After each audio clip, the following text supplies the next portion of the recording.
नमो भगवते वासुदेवाय।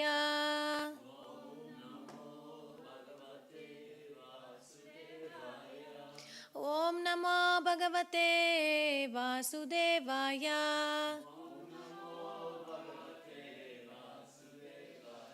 ॐ अज्ञानतिमिरान्धस्य ज्ञानाञ्जनशलाकया चक्षुरुन्मिलितं येन तस्मै श्रीगुरवे नमः।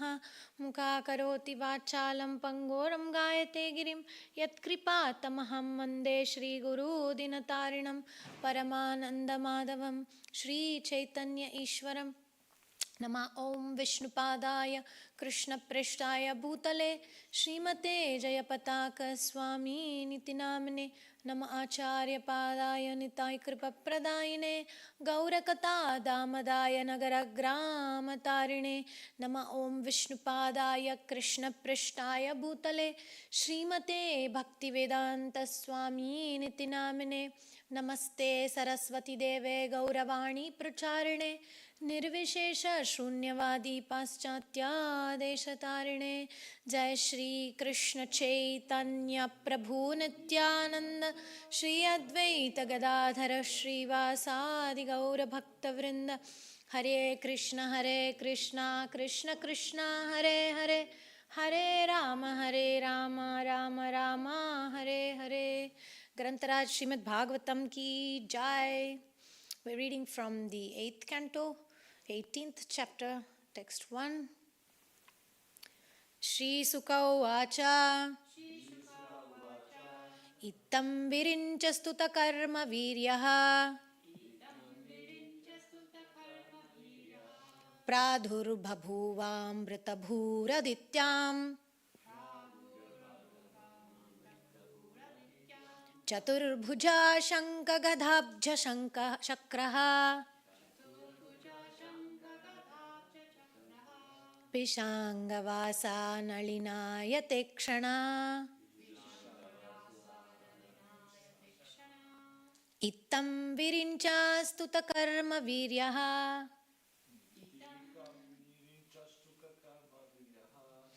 प्रादुर्भुवमृत भूरदित्याम् चतुर्भुजा शंख गदाब्ज चक्रा पिशांगवासा नलिनायते क्षणा। इत्थं विरिञ्चा स्तुत कर्म वीर्यः प्रादुर्भभूवामृत भूरदित्याम् चतुर्भुजा शंख गदाब्ज चक्रः पिशांगवासा नलिनायते क्षणा।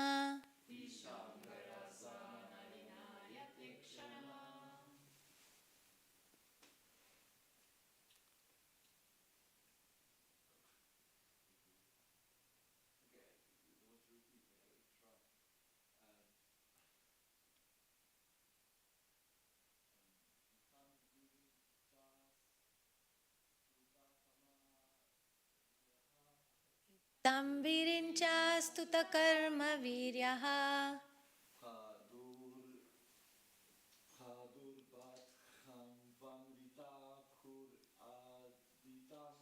प्रादुर्बभूवामृत भूरदित्याम्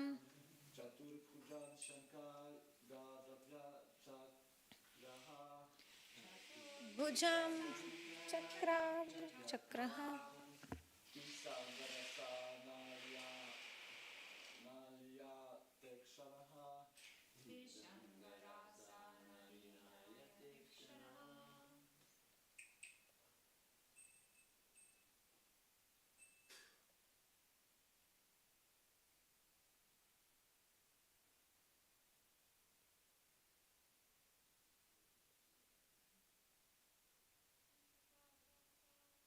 Shri Sukha Uvacha Idam virincha stuta karma viryaha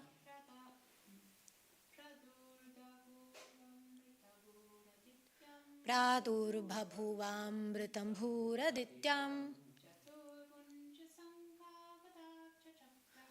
चतुर्भुजा शङ्खगदाब्जचक्रः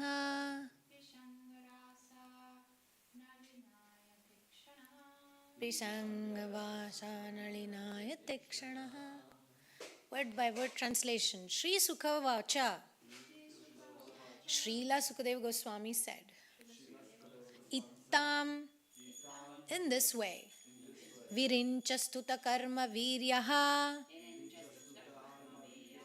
the personality of Godhead, whose activities and prowess are always praised by Lord Brahma.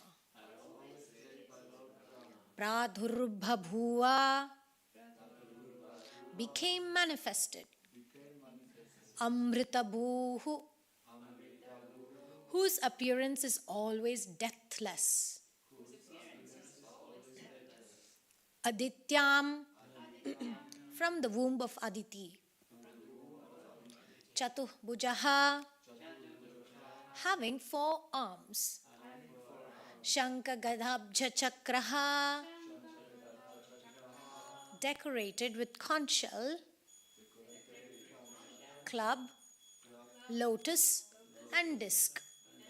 Pishanga Vashaha, dressed in yellow garments. Nalina Ayata Ikshanaha, having blooming eyes like the petals of a lotus. Translation. Srila Sukadeva Goswami said, after Lord Brahma had thus spoken, glorifying the Supreme Lord's activities and prowess, the Supreme Personality of Godhead, who's never subject to death like an ordinary living being, appeared from the womb of Aditi. His 4 hands were decorated with a conch shell, club, lotus, and disc. He was dressed in yellow garments, and his eyes appeared like the petals of a blooming lotus. Purport by His Divine Grace A.C. Bhaktivedanta Swami Srila Prabhupada Ki Jai.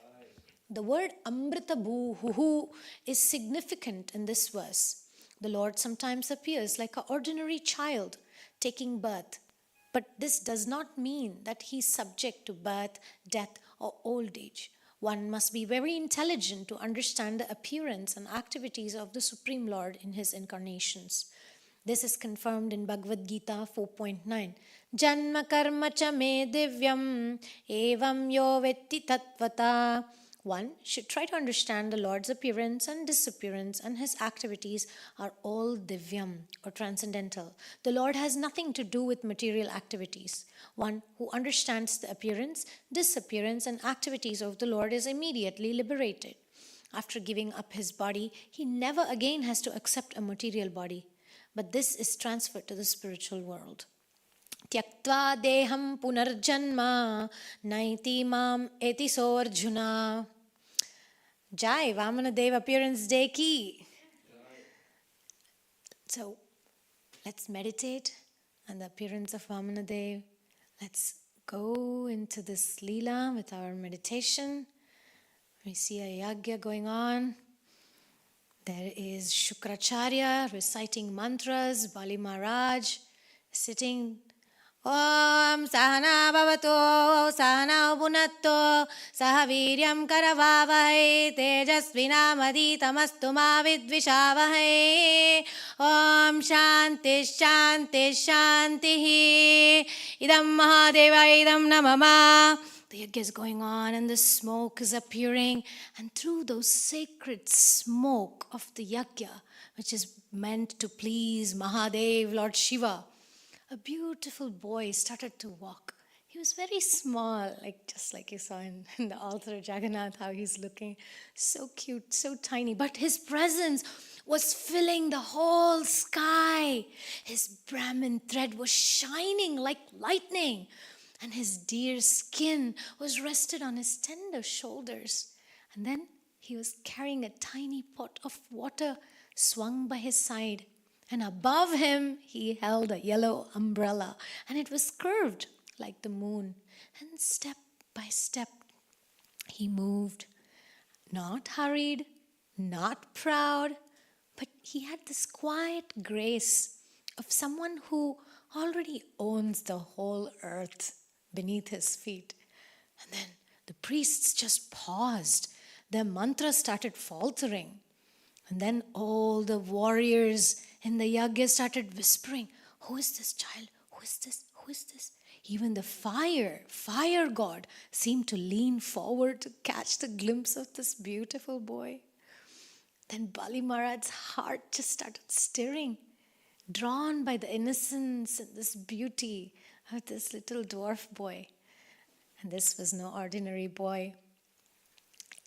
And Bali Maharaj felt a little bit unsettled by the power and the presence of this little boy that he could not name. At the same time, he also felt attracted. So this was a child who was carrying, infinity on his side and the boss of the world. And then, yet he was walking very softly. He was walking towards the Yagya Kund. And that moment would change the history. It would change the world. It would change the relationship between the devas and the demigods and the demons. Chalayasi vikramane balimadbhuta vamana padanaka nirajanita janapavana keshavadrita vamana rupa jaya jagadisha hare jaya jagadisha hare jaya jagadisha hare. Oh, wondrous Vamanadev who tricked the mighty Bali with his little steps. The water that was bathed of Vamanadev's toenails became Ganges. And when he pierced this universe, the whole universe became purified. So all glories to that Vamanadev. I want to set this frame of today's meditation, the talk. We will look into what's the difference between true prosperity and wealth. Because we see in this pastime of Bali Maharaj that prosperity comes from surrender to the Lord, not really hoarding to power. And in my profession, I studied Vedic astrology. And so there is the astrological lens that Srimad Bhagavatam brings, the psychology of Shukracharya, the material security, the diplomacy, the sense of being able to make right decisions so that you can enjoy life. So pragmatism, the materiality of being very practical, all these things is ruled by Venus. And on the other hand, every deity, every planet, like Shukra, Venus, has Shukracharya as in charge, the president of Shukra. And then above him, there is a specific Vishnu avatar who rules over. So for Venus, it's Venus, Shukracharya, and Parashurama. And then we're coming to Jupiter. Jupiter in Vedic astrology is ruled by Brihaspati. Brihaspati is the guru of the demigods. And Shukracharya is a guru of the demons. And in Vedic astrology, it's Jupiter ruled by Brihaspati, and Brihaspati is ruled by Vamanadev. So that's actually the very interesting connection. So Shukracharya and Vamanadev is basically Venus and Jupiter. There is like a fight there. So I also wanted to look into how Bhagavatam goes into the depth of the psychology of both these lords. Who are these personalities? They're both devotees. They have their missions. So we'll kind of go into pray to understand the relevance of this pastime in our lives. So how it can unfold in a Krishna conscious way for us. And also the broader understanding of Guru. Yesterday, Kante Prabhu was speaking about the levels of understanding the Guru. Even in our ISKCON movement, we have had very charismatic gurus, very, very powerful, very intelligent, and then they initiated so many people. But when that person had the trouble and they left, people also left. Because the understanding of Guru was very neophyte. So we don't relate only Guru to the person, but we are actually going beyond the charisma of the person. We are actually trying to understand the Guru Tattva. Otherwise, we become lost when the individual gets lost. So this was not Bali Maharaj at all. He did not get lost. And Shukracharya was a little bit doing his duty, of course. So the question we can all hold in our hearts today is, in my choices, Which guru am I following? What is my alignment to Guru? What is my alignment to Krishna? So it's a very introspective question that we can all ask throughout this day today, actually. Let's go a little bit of a background. Srimad Bhagavatam, this is 18th chapter. We would have to go a little bit back 3 chapters. We go to 15th chapter. 15th and 16th chapter describes how Shukracharya, how powerful Shukracharya was. He had Sanjeevani Vidya. He could revive dead people. So literally in the war, nobody would die because everybody would die, but Shukracharya would bring them back to life. Oh my God, that's such a power to have. It's like, imagine all this war going on. If there's a country that's not going to actually have any dead soldiers because they have a commander-in-chief who can revive all the dead soldiers. So it's like really empowered by mystic powers. Again, it's empowered by mantras, it's siddhi. And Bali Maharaj, by this time, we are reading this Leela of Vamanadevas, he's already conquered 3 worlds. And the Devas, they have lost their posts.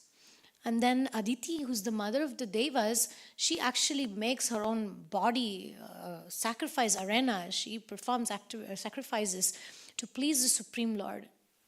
So through that austerity, Krishna comes and promises Aditi that I'm going to appear as your son and I will restore balance in the world. Again, we have to remember the Lord is never partial, never. But he's always trying to restore balance. So there is an imbalance happening here. It's not about demigods or devas, it's an imbalance in the consciousness. So he is going to correct the consciousness, both of the devas, who had become proud and they have lost everything now. And now he's going to restore the balance the other side. So if we have to look at this from a particular perspective, the devas have kind of become homeless. Imagine losing the kingdom, losing the throne, the gods of heaven. Indra has become fearful, his crown has fallen like tired stars from the sky. All these devas are becoming very weak. That's not really their nature. And then mother's power, the mother's power is really highlighted here. The mother's vow is what makes the whole pastime actually happen. It becomes a doorway for the Lord to actually come as a child and fix the situation. And then on the other side, we're actually looking at Shukracharya. Shukracharya is a very complex figure. He's actually devoted guidance. He's also trained by the same guru as Brihaspati. They were co-students in the same class. He was known for his own loyalty and loyalty of his disciples. He was actually aligned to God's will and trying to do his own purpose in his own way. He was spiritually brilliant as well. But something unexpected can happen when it's battlegrounds of life. So let's understand a little bit about Shukracharya and his leniency and where does he come from? Who is he? Shukracharya is also Ushanas. In Bhagavad Gita, actually, Krishna says that among the intelligent, I'm Ushana. So actually, Shukracharya is not an ordinary person. He's the son of Bhrigu Muni, the sage Bhrigu, and that makes him the grandson of also Brahma. And he's widely recognized among devas, among the everybody in the upper worlds and lower worlds. He's recognized as a great teacher of the Daityas, Asuras. But we can also see, why did he become the guru of the Asuras? Why he didn't become guru of the devas? And like I said earlier, it symbolizes in Vedic astrology, it's also Venus planet. He's in charge of that. He's also a scholar. He's known as a healer because the semen in our body is Shukra. Shukra actually literally means semen. So that's the tejas, the ojas, the ability, the strength that we have to keep going is coming from there. So he's a healer as well. He was trained by Angirasa. Angirasa was the teacher and guru of Brihaspati and also of Shukracharya. They studied together, but often Shukra actually felt a little bit overlooked at times, probably, but also he would feel that it's not fair that the Daityas were not given equal chance. So he was that kind of a teacher. So it is described that he later on kind of went away because Brihaspati was chosen as the guru for the Devas, and he went and did very severe tapasya to Lord Shiva, and he gained the Sanjeevani Vidya. He learned how to revive the dead. And then this made him like no other. And that's the reason that Bali Maharaj approached Shukracharya to become the guru. And then he became very powerful between this battle between the Asuras and the Devas. And so it could go on, cosmic battle. He became like a very powerful personality. And 8th canto of Srimad Bhagavatam is pretty advanced.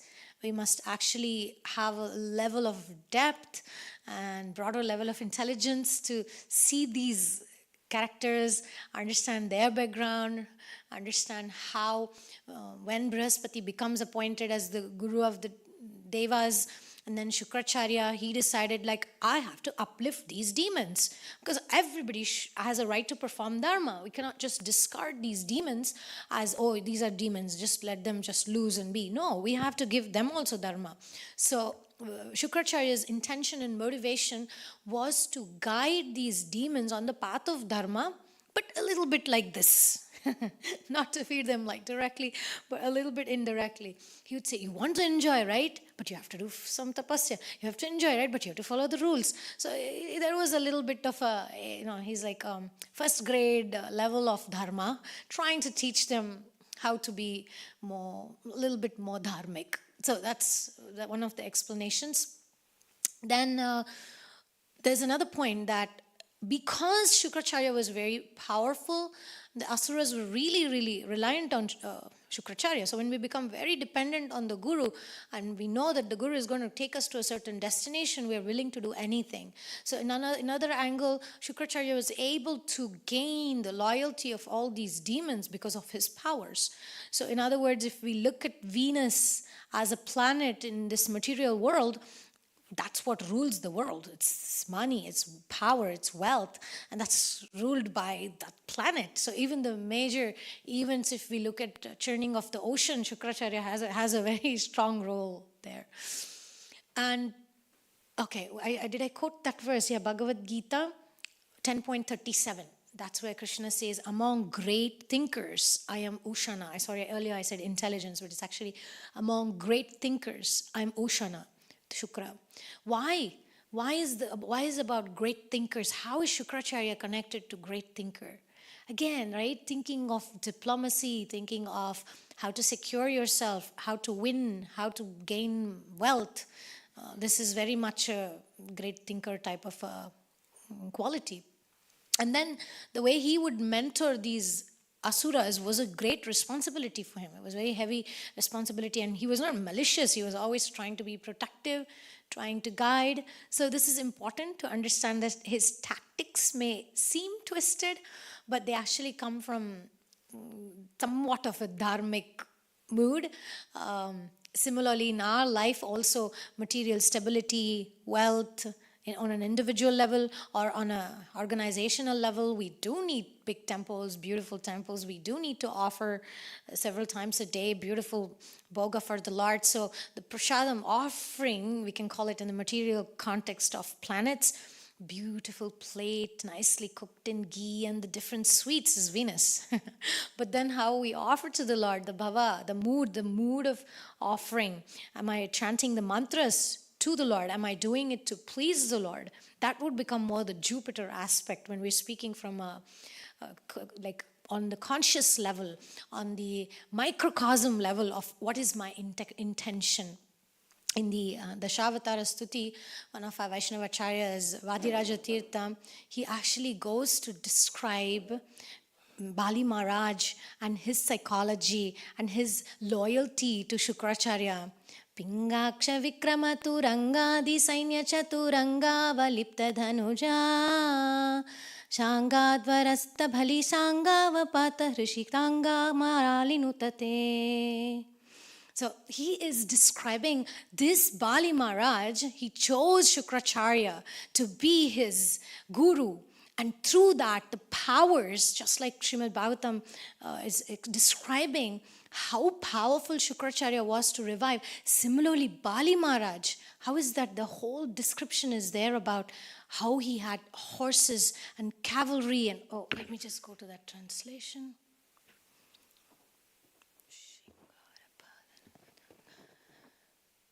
Horses elephants, chariots, cavalry, infantry, army, chaturanga bala. So Bali Maharaj already had qualification to request Shukracharya to be his guru. And then he was himself powerful and courageous like a lion. And he had trained all his army to also be very courageous like lions. But it also says, this is Vaishnavacharya says, but because of this, they were very egoistic and proud. So they also used to sometimes, they also used to do burnt offer through Vedas.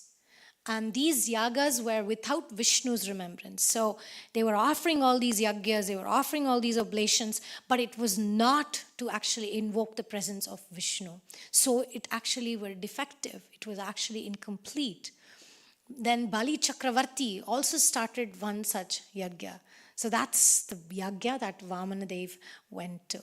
That's where Vamanadeva manifested. And Bali Maharaj, who was the leader of the yagya, later on we'll see, I'll quote the rest of the paragraphs later.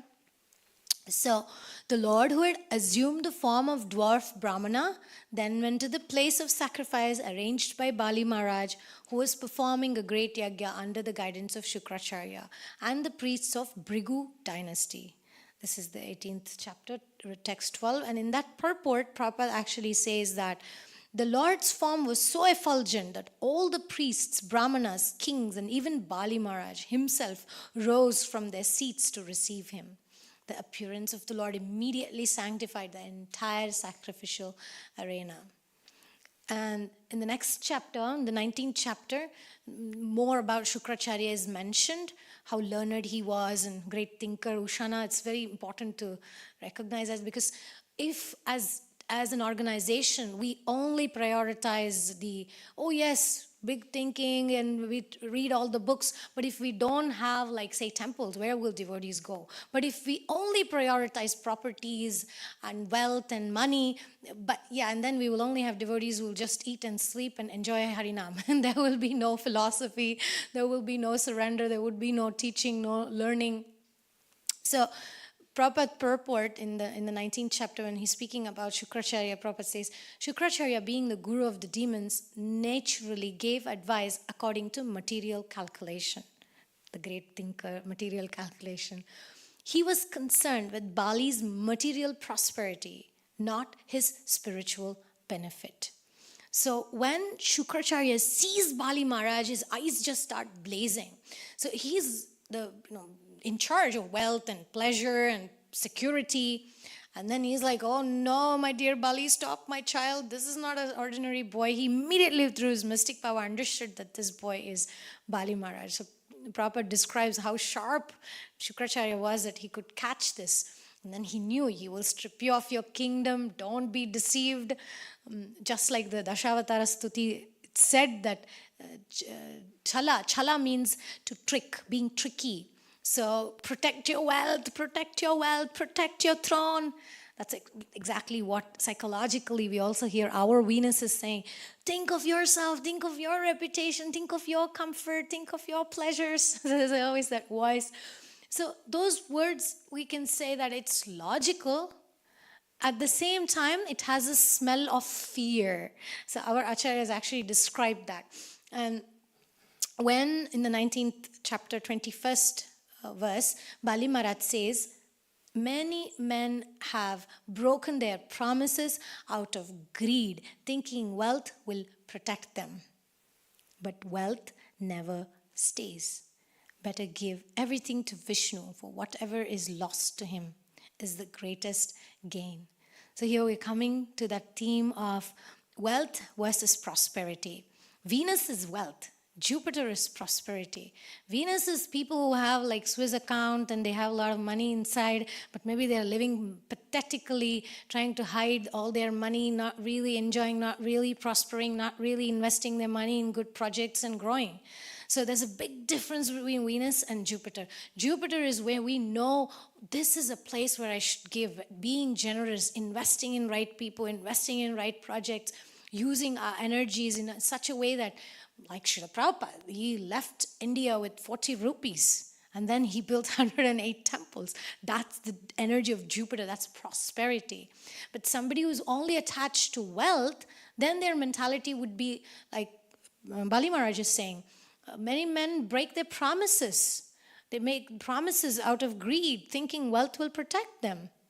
And I've seen in my personal experience that sometimes devotees take initiation vows. They vow to chant 16 rounds, follow regulative principles, and then they may fall prey exactly to this mentality of Venus, not keep up to that. And unfortunately, I see that they get more and more and more in trouble, all kinds of trouble. Loss of money, money loss will always happen, besides maybe losing relationships and so many. Venus can bring health issues, relationship breakups, troubled children, loss of wealth and money and property. All these things can happen. So it's very tricky. It's a very tricky planet. It looks like I'm investing here, I'll be safe, but wealth never stays, Bali Maharaj says. But Jupiter is like Vamanadeva. You look at him, oh, little baby boy, but then, he keeps a step to conquer the whole world. And Prabhupada, in that purport to that verse, he says, although warned by his spiritual master, Bali Maharaj decided not to follow that advice because it was against the principle of dharma. In fact, Bali Maharaj was blessed by rejecting such a guru who acted against the Supreme Personality of Godhead. Again, this higher level of understanding Guru Tattva comes.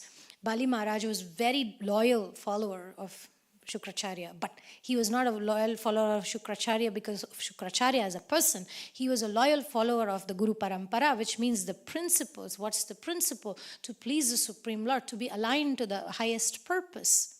So this is very interesting. A lot of people ask this question, oh, the gurus fell, what to do? We can't trust in the organization. But that's like a very neophyte level of understanding Guru.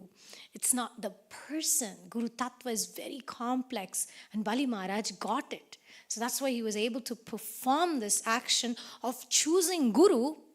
Speak of Guru Jupiter, which is the planet ruled by Vamanadeva. Brihaspati's mentality is also like that. And Brihaspati is not present here. But then we are seeing the conflict between Shukracharya and Vamanadeva. So interesting. I found this to be so revelatory. Even astrology texts don't describe it like Bhagavatam explains the psychology of Shukracharya, the psychology of Brihaspati, the psychology of Vamanadeva. The whole thing really opened for me. And then I'm able to see how even in our devotional service, sometimes this conflict comes. We become too fixed upon our ideas. This is the way I think ISKCON should be. That's a very Venetian way of thinking. But Jupiter way of thinking would be much broader. And how we can understand that will be understood by Brihaspati's, what are the qualities Brihaspati has. But before that, when Bali Maharaj, at that point when he bows down his head, he doesn't bow down his head to Shukracharya. He's bowing his head down to the Guru, the master of the Guru, because he's able to focus on Guru Tattva, which is not just Supreme Lord, but also the dedication to Shukracharya is shown through his dedication to Vamanadeva. So it's a very deeper call of truth. That's why it's the 8th canto of Srimad Bhagavatam. And it's like, let me lose the worlds. Let me lose the worlds, but I'm not going to lose my devotion. I'm not going to lose my word to the Guru Parampara. So not my chance to serve the Lord. That is what a guru teaches us, how to be aligned to God's will. Within our organization, we have done some mistakes, like the gurus thinking this person should not marry, this person should marry that person, right? All those kind of mistakes we made. That is like Shukracharya thinking Bali Maharaj should not do this. It's like a guru when they try to override a disciple's life decisions and choices based on what they think is secure or right, instead of aligning to the Supreme. That is what the difference between the right guru and the wrong guru. And interestingly, in my experience, I see a lot of people, they think astrology is Vedic. by the way, I wrote a book called How to Mess Up Your Life with Astrology. So there's a lot you can go wrong with if you end up with a guru like Shukracharya. Sometimes some devotees may have a certain value system. They think success means money. So when somebody goes with an astrological chart, they'll say, oh, Prabhuji, you don't have success in your life. You will never attain success. This is a real story. Some astrologer in Mayapur told a devotee, you will not have success in your life. And this devotee was a little bit depressed because he had left so many things in his material world. He had come to Sridham Mayapur to make his life a success. Then he came to me for a reading and I said, Prabhu, your Jupiter is very, very nice. No, you have possibility for spiritual success. He said, oh, you said the word success. This Prabhu told me that I can never be successful. And then I said, this is very interesting. Please go back to that astrologer and ask him, please tell me the definition of success. Because I didn't want to say anything. I wanted him to learn from the person. And then he went back to the astrologer and said, Prabhu, you said that I will not be successful. Can you please tell me what you mean by success? And the devotee said, you will never make money, you will never be in high positions, you will never become temple president or GBC, or you will never be a guru. You know, all the Venus aspects of position, power, wealth. And this devotee said, but that's not what I'm looking for.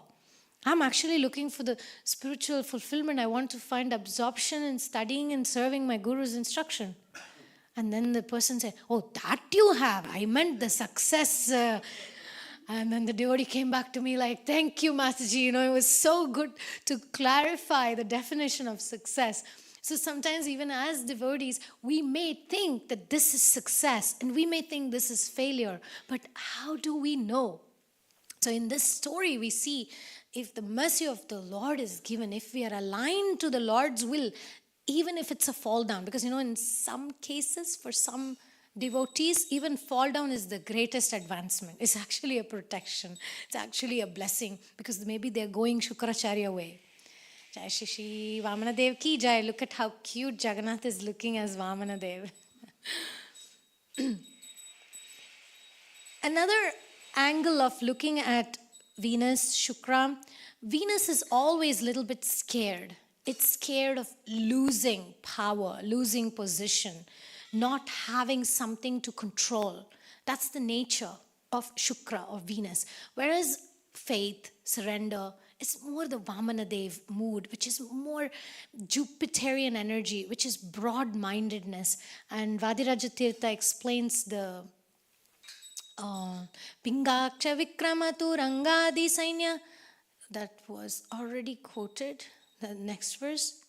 Shringara Padanuka Tungagra Bhinna Kanakanganga Pati Tatini Tungati Mangala Taranga Bibhuta Bhajakanga Ghavamana Namaha. So in his little boy form as Vamanadev, he only asked for 3 steps of land. But when he expanded, he became Trivikrama. With 1 step, he covered the heavens. With another step, he covered the whole earth. And with the 3rd step, he rested the foot on Bali Maharaj, the greatest Pingaksha Vikramatung Rangadi Sainya. He was the master of all the 3 worlds already. So on that Bali Maharaj, the lotus feet of Vamanadev was kept. And then the Devas were looking at this whole pastime in astonishment. And the hair was standing on the end. That's the one, Tungati Mangala Tarangabi Bhuta. Because the Devas were wondering, what is happening here? How is this sudden transformation? So like the big king becoming small to ask the Lord to put his feet on his head. So as his foot reached beyond the universe, that tip of the nail which Bali Maharaj had washed Vamanadev's lotus feet, and that watered toe broke the universal covering, and that's when Ganga was able to flow to this world. So he's expanded to bring that expansion to humanity. And what was the second point here? And Vadiraja is also concluding with a prayer. May that same Vamanadev, who performs such astonishing deeds, be remembered and worshipped. For by bowing to him, one is purified within and without. Now, I wanted to bring up a little bit about Brihaspati. In Srimad Bhagavatam, again, certain advanced cantos, we have to be bottleneck canto of Srimad Bhagavatam, the 9th canto. We need to be qualified to digest it. There are certain stories. One of such stories is when Brihaspati's wife, Brihaspati is the lord of the Daityas, the Devas, and astrologically, Jupiter is under Brihaspati. So we have to observe the psychology of how Brihaspati handles the crisis in his life. So Chandra, moon god, he kidnaps Tara, who's the wife of Brihaspati. Ooh, scandal. Scandal in the heavens. And it's a chaos.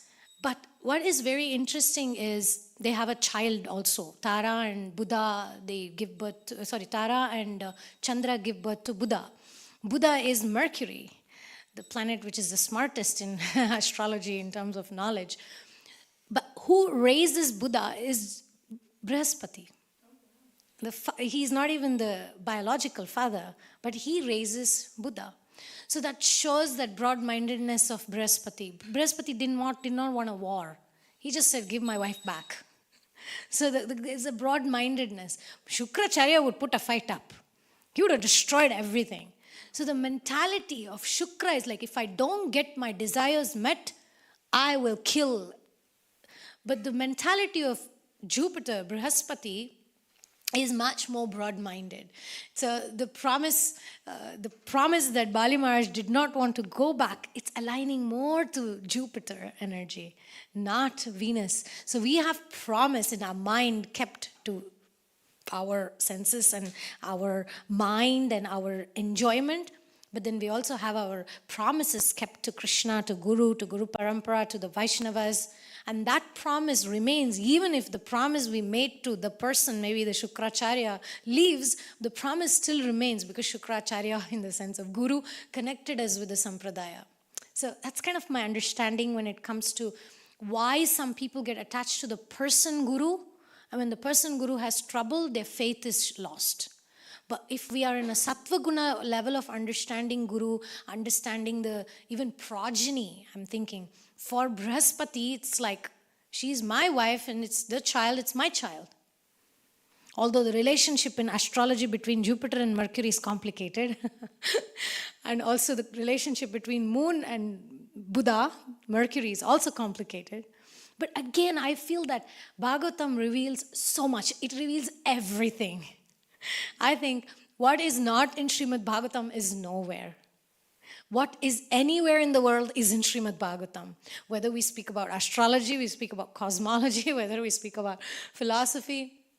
So when Bali Maharaj actually says these words literally, I don't fear hell, and I don't fear poverty, I don't fear ocean of distress, or even death itself, as much as I fear cheating a Brahmana or breaking a promise.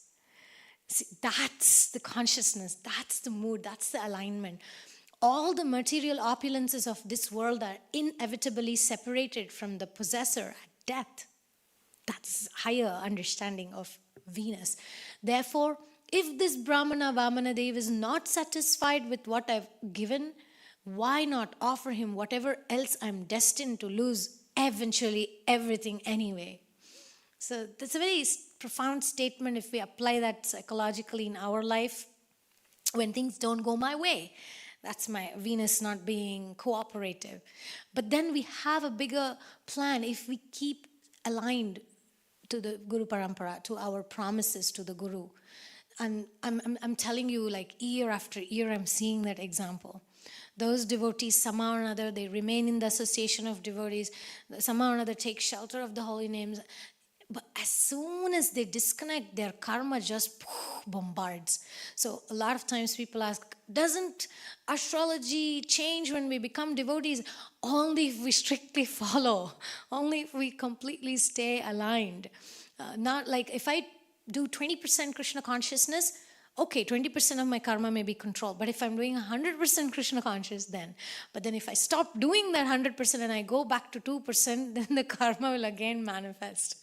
This sometimes we don't understand. So the Jupiter mentality is basically being selfless.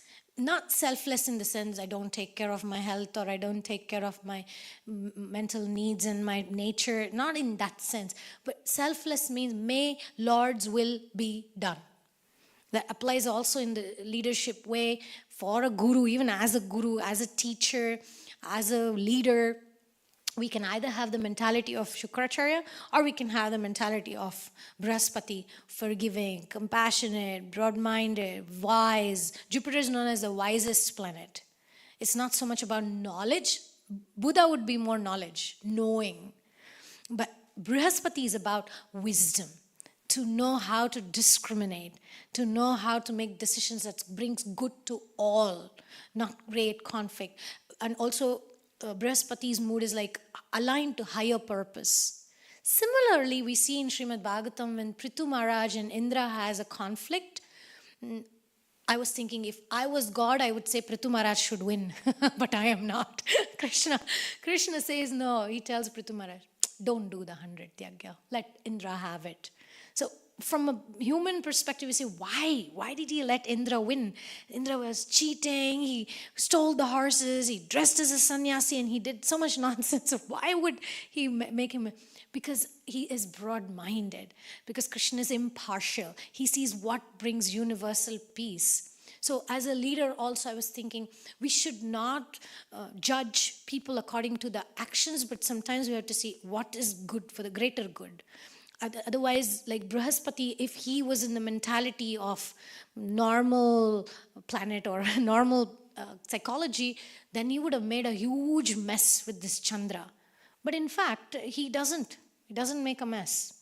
Even he doesn't even hate moon. In Vedic astrology, moon doesn't hate, Jupiter does not hate moon.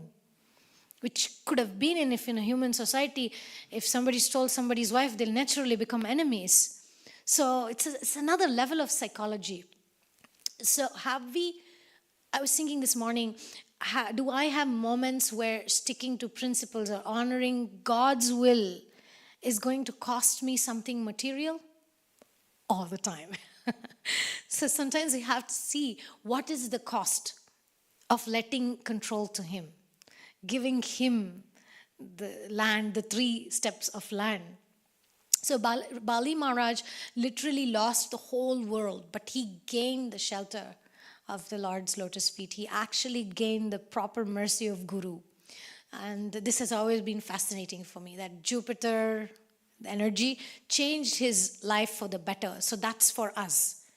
If we somehow or another stick to Guru's instructions, then our life will be saved. Okay. And on the other hand, Venus-driven is more fury. In fact, like I said, Venus, Shukracharya and Parashurama. That was also mind-boggling for me, like why there is this connection of Parashurama with Venus? Because Venus seems like a pleasurable planet, happy planet, enjoying planet. How could Parashurama, who's like violence personified, be the lord of Venus? What's the connection? Because there is that fury attached. And in Sattva Guna is Parashuram. Of course, it's transcendental Venus energy of whatever does not serve your purpose, chop it off. That's Parashurama's psychology. Chop it off. What does not serve your purpose? But the Rajasic level, which is Shukracharya level, whenever my desires are not fulfilled, chop off the person who's getting in the way. So the Rajasic way of Venusian energy. It's more, Venus can also be a little bit more revengeful. It can be more like punishing if the pride is endured. Anyway, these are all like psychological aspects. Thinking selfishly versus thinking selflessly. Prioritizing wealth over prioritizing prosperity. And also seeing people as enemies or seeing people as friends. In the 7th canto, Srila Prahlad Maharaj, when he's taught the art of Shukracharya, the diplomacy, then he's taught all the sciences of how to see someone as a friend, how to see someone as an enemy. Prahlad says, I don't like this. I'm not a merchant. I'm not going to go and tell the Lord, I give you this, you give me that. That's not my mood. So I'm not going to be that person who's just going to say, this is my friend, this is my enemy. No. I'm no merchant. no bargain I seek. That was the mood of Prahlad. And when you see that Prahlad Maharaj, when he was talking to Hiranyakashipu, his mood was very Jupiterian, more Vamanadeva mood, where he was like being tricky.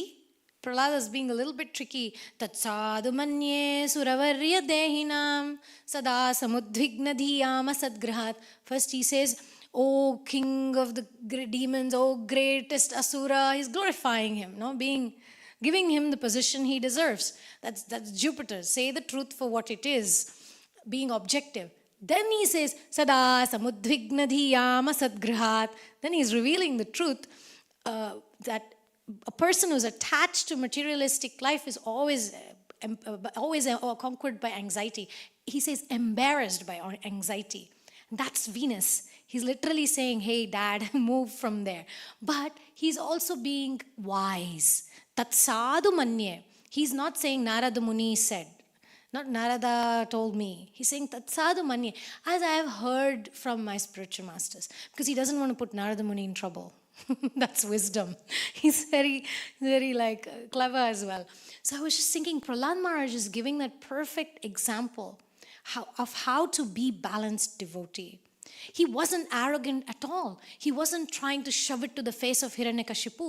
He's actually giving him the respect. "Oh, greatest of the demons. Oh, king of the demons." He's being very respectful. But then he's also saying the truth. So I really found that. And then sada samudvigna dhiyama sadgrihat hitvatma patam grihamanda kupam vanam gato yadharimashrayeta.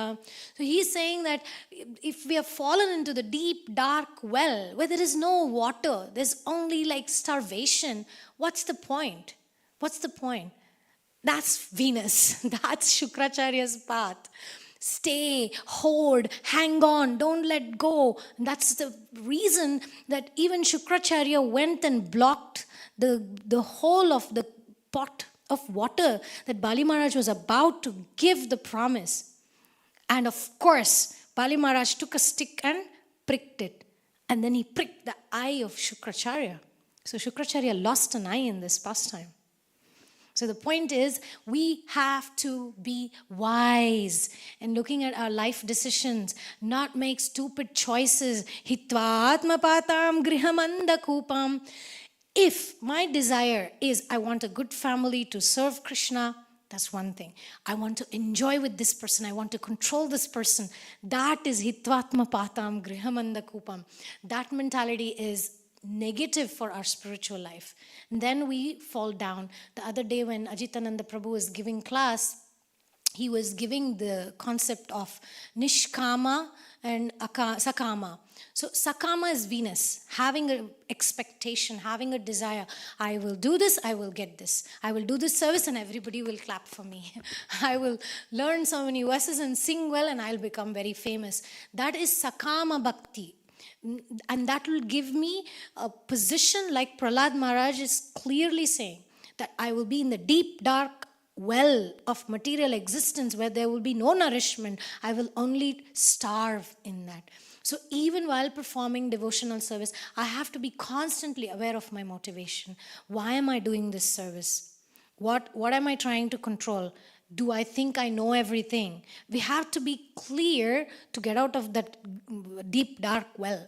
And the same thing, whether it is a relationship where I'm putting myself in the center, which is Venetian energy, which is more the Shukracharya's teachings, or is it more Brahaspati teachings? What can I contribute in this relationship? How can I serve in this relationship? How can I uplift this person? How can I encourage this person to be the best version of themselves? There is a guru in Brazil, his name is Dhanvantari Maharaj. So when he gives initiations, he besides the 4 regulative principles, he makes them commit to the 5th one. And you know what is the 5th one? He says, you should promise that you shall serve the mission of Srila Prabhupada whenever, how is that? He says that? As required. Something like, he kind of radiates that Jupiter energy for me. He doesn't say you have to stay here and serve me. He doesn't say, you guys, you're my disciples, you should serve me here. He kind of like empowers these devotees to say, you're a servant of Srila Prabhupada. Wherever Prabhupada calls you, wherever the service to Srila Prabhupada is, you should go. That's another regulative principle of you. So I really kind of like appreciated that broad-mindedness, because in the past, within our organization, we have done Rajasic guru empowerment type of things, where we thought what is best for a devotee is decided by me. But this story, this pastime, it shares another level of truth. In Bali Maharaj's case, if he had listened to Shukracharya and clung to his opulence, he may have stayed still the king, but at what cost? That's a question we could ask in our lives too. He would have dishonored Vishnu, and that result would come.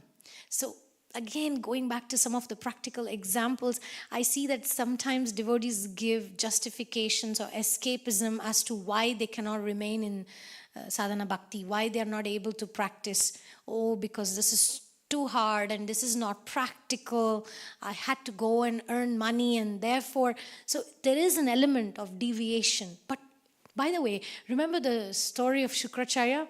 He also deviated because he was a classmate with Brihaspati. I think you came a little later. I was quoting the story. He's the son of Brigu. They went to school together, Brihaspati and Shukracharya. They learned the same things. But at one point he felt, oh, they're making Brihaspati the guru, and he felt a little bit neglected. And then he went and did all these austerities, and it's interesting, he deviated. And then his disciple is deviating. He didn't listen to him either. I was thinking that's another interesting. So the mercy behind Vamanadev's trick was to purify Bali Maharaj's heart. So sometimes Krishna will trick us into choosing Maya or Krishna. Krishna may put a circumstance, are you going to choose the army or are you going to choose me? Like Arjuna and Duryodhana. Are you going to choose the Akshohini army, or are you going to choose me without any weapons? I'm not going to lift any weapon. That's a total trick. But then, of course, Arjuna was wise to choose Krishna. So I am not saying that all the Venus things are bad. It's not that beautiful temple is bad, which is very much Venus energy, astrological language. But we also need quality devotees. It's not that property or project over people. We should be thinking of what is good for this devotee rather than what is good for the project. That would be a balance between Venus and Jupiter. And in an organization, if there is so much money, so much glamour, but it lacks spiritual wisdom, it lacks genuine empowerment, it's not sustainable. At the same time, if an organization is only focusing on divine wisdom and they don't have proper facility for devotees, people are not properly fed, and all the brahmacharis are so skinny that they can hardly lift a mridanga, then that is also a problem. Because a shukra, the semen in the body, is necessary to perform devotional service.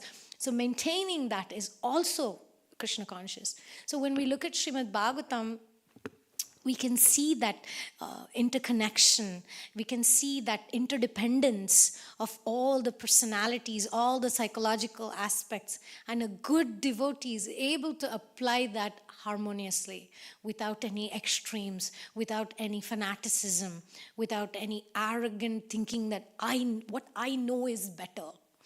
And one side thing, but I want to really say that in the Leela of Bali Maharaj, there was a sister of Bali Maharaj. Some Purana says it was also the daughter. So in the previous, her name was Ratnamala. And she was apparently the younger sister of Bali Maharaj. So when Vamanadev first appeared, she became so affectionate. She saw Vamanadev and she was like, she felt motherly affection for for Vamanadev. And then Krishna, seeing her desire, immediately said, I'm going to give you a chance to be that mother, to feed me. And you know who she became? She became Putana. Because once Vamanadev subdued Bali Maharaj, the only person who was really happy was Bali Maharaj, and of course Vindhyavali, the wife, because she was also a devotee. But Ratnamala became extremely resentful. She became so resentful that these two things in the presence of the Lord, that's why we should be very careful what you pray, what you're thinking during kirtan in front of the Lord, because the Lord is noticing our intentions, His Lord is noticing our emotions. So when Ratnamala thought, oh my God, he's such a cute baby, and her motherly affection came, Tatastu, the wish was granted, you're going to get a chance. But then immediately she felt resentful and angry and revengeful. And Krishna said, Tatastu. So the mixture of the two gave opportunity for Putana to feed Krishna her poisoned milk. So that kind of shows to us that whatever desires we carry, especially when we are performing sadhana bhakti, Krishna will give a chance to manifest that desire. And then we would have to experience that desire. So that's why we have to always constantly pray, Jagannath, may your will, not mine, be done. Don't put me through my desires. But this is quoted in, the first one I quoted is from Brahma Vaivarta Purana that says that he's a sister. In Garga Samhita, the little text difference is it says it was his daughter. And yeah, whether it's daughter or sister, but that's the story is proved by both these Puranas. Oh yeah, there was the other one. There's 3 lessons. Anger, where was that?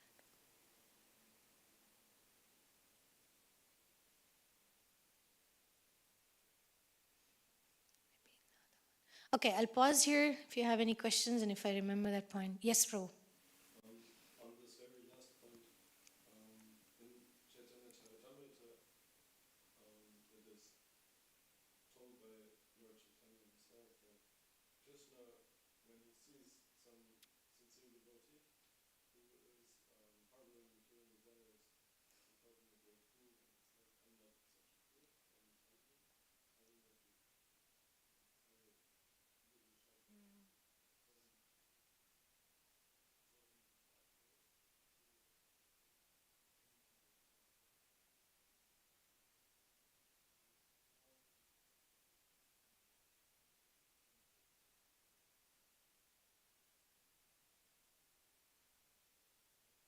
him. Those statements and when does Krishna give which thing? There's a class by Romapad Maharaj, and he goes more into the anarthas, and while speaking about Putana, he gets into the whole, the mentality to be devious, to be cheating tendency is connected. Bhaktivinoda Thakur says that every demon has an anartha connected.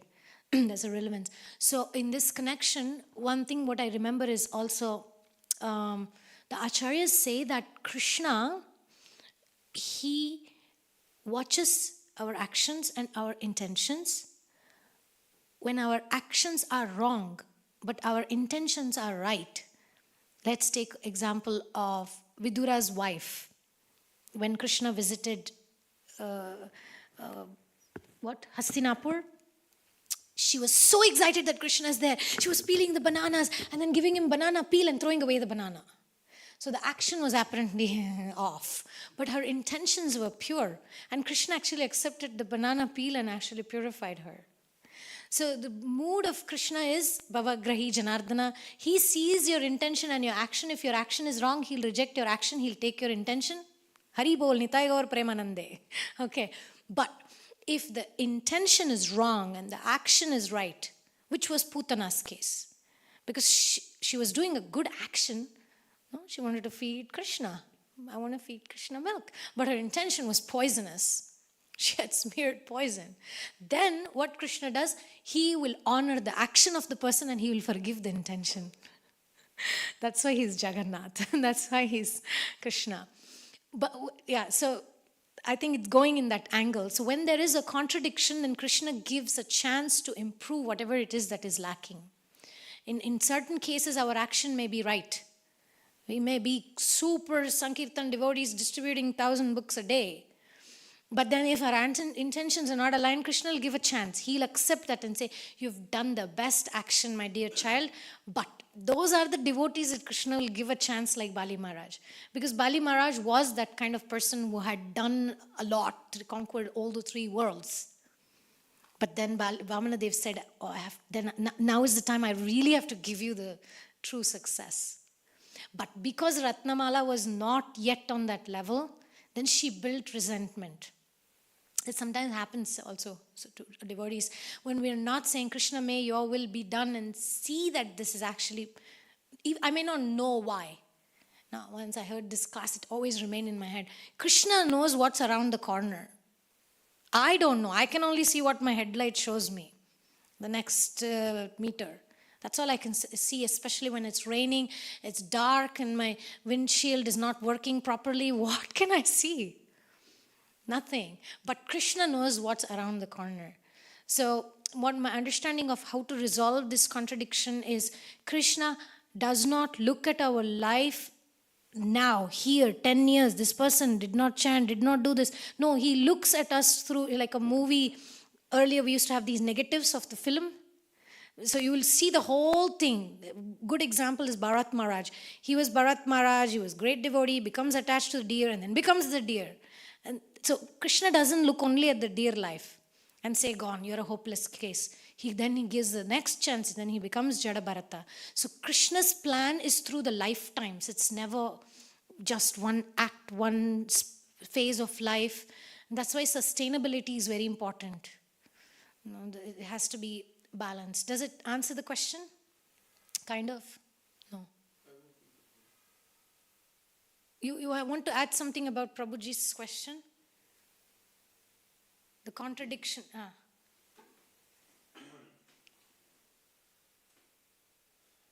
See, Krishna is independent in his actions. He may choose to do like you pointed out, that the devotee whom he particularly favor, he may not choose to fulfill their desires. Like Srila Prabhupada. Srila Prabhupada wanted to become one of the richest men in True. India. And he could. He could, because the pharmaceutical business was exploding after the Second World War. But Krishna didn't give him that. But in some case, perhaps we say when there's not so much mercy, or the devotee is not so dear to Krishna, Krishna just allows him, okay, you want this, okay, experience this. Oh yeah, and Vaisheshika Prabhu often says to that devotee, when that happens, he wanted it, and that thing comes and you're like, get it off me, I don't want it. Because the same material desire the person was so attached to becomes such a trouble. Meaning even there Krishna shows mercy. But I think, depending on our intention, and that's why I feel the safest prayer is to always ask Krishna, may your will be done, may your will be done. Because the more I focus on this is what I think is good for my spiritual life, we may get entangled into a trap. Yeah, thank you. That was, I think Prabhu's answer was more direct to your... Any other comments or any other questions? I have, but we are a bit over time. So the Venus energy could also be described as feminine energy, or one kind of it's also a kind of Maya, it comes in here. So I wanted to ask